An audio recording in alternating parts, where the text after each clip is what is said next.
Mulane saiki sampean karek sithik dadi wong sing gharib ngaji ki sarang-arang, sampean gelem mau ngaji sing tenang. Den selamat gitu nggih. Assalamualaikum warahmatullahi wabarakatuh.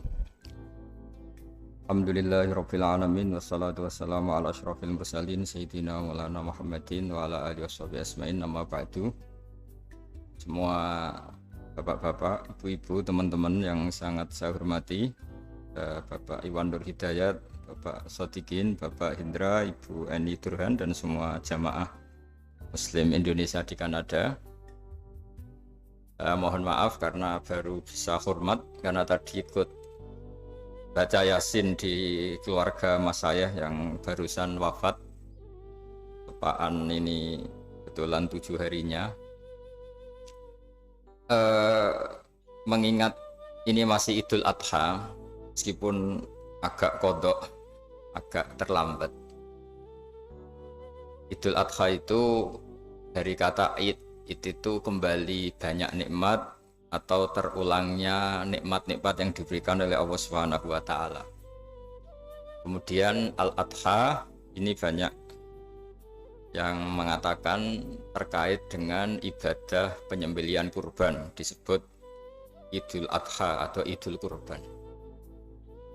Saya cerita sedikit tentang sejarah Idul Adha.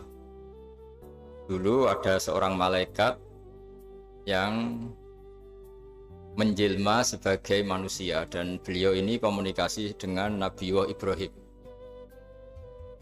Sebelum saya cerita jauh, saya katakan juga saya ingatkan lagi bahwa cara berpikir kita sebagai mukmin itu harus berpikir awal al-khilqah. Awal kita dijadikan oleh Allah Ta'ala, yaitu Nabi Adam materinya dari tanah, nyatanya bisa jadi Nabi Adam.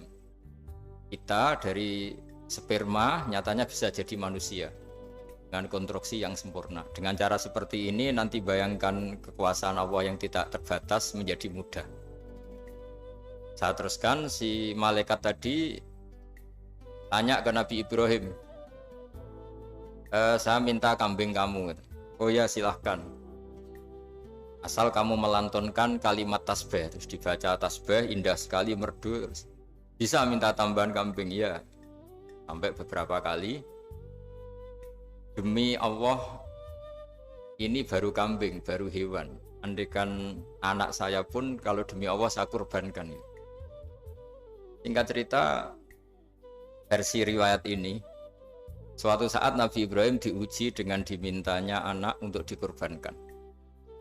Ketika beliau atas nama seorang bapak agak keberatan, terus diingatkan ulang oleh Allah Ta'ala, janji beliau, demi Allah, anak pun saya kurbankan.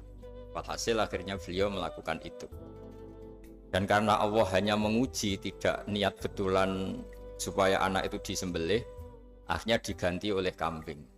Jadilah tradisi kurban itu pakai kambing. Kemudian secara fikih ada padanan-padanan yang cukup menggantikan kambing, yaitu ada sapi, ada unta, dan seterusnya dan seterusnya. Yang menarik dari sekian referensi yang saya baca, dan ini harus disosialisasikan lah. Sebagian versi itu adalah bahwa Nabi Ibrahim ketika diangkat di alam malakut, di alam langit sana, itu ketemu Allah, kemudian Allah tanya, Ibrahim, banyak hamba-hambaku yang durhaka, tidak tahu saya sebagai Tuhannya. Terus kata Ibrahim, usul ya Pak Amidhum, bunuh saja ya Allah.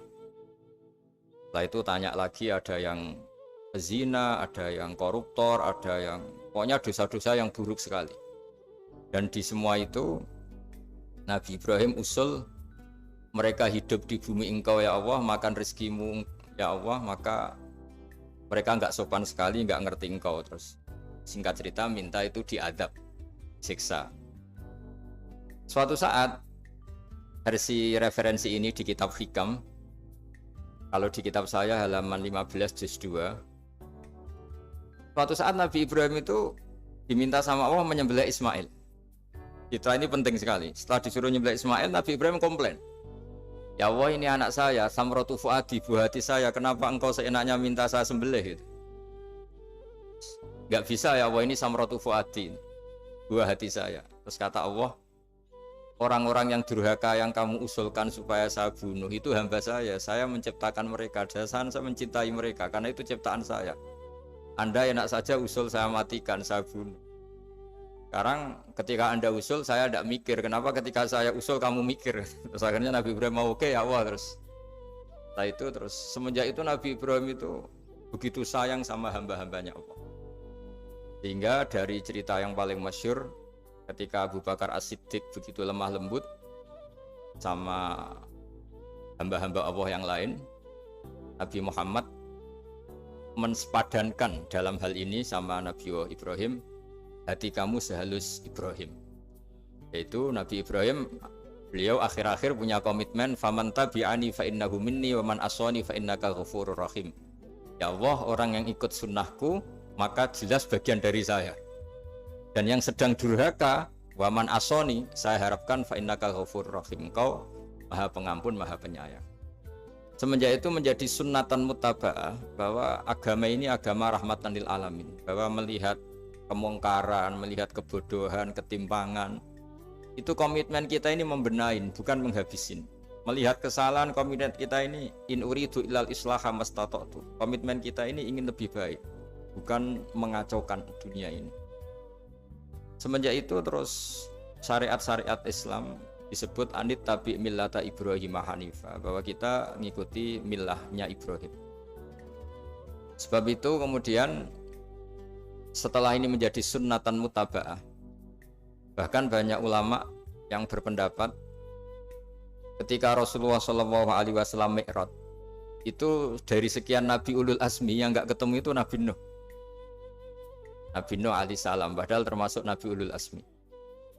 Itu banyak yang menganalisis karena Nabi Nuh itu pernah berdoa, Rabbi la tadhar alal ardi minal kafirina dayaro. Nabi Nuh adalah Nabi yang pernah cara Jawa maksudno kaumnya, mendoakan buruk sama kaumnya, dan itu tidak manhaj, tidak metode yang Nabi Muhammad disuruh ikut metode itu, tapi Nabi disuruh ikut manhaj atau pola sosiologi, pola dakwah atau pola sosial yang harus mengikuti Nabi Ibrahim, anit tabi millata Ibrahim Hanifa. Nabi Ibrahim itu orang yang sangat lemah lembut, yang ngendikan faman tabi'ani fa innahu minni wa man asani fa innaka ghafurur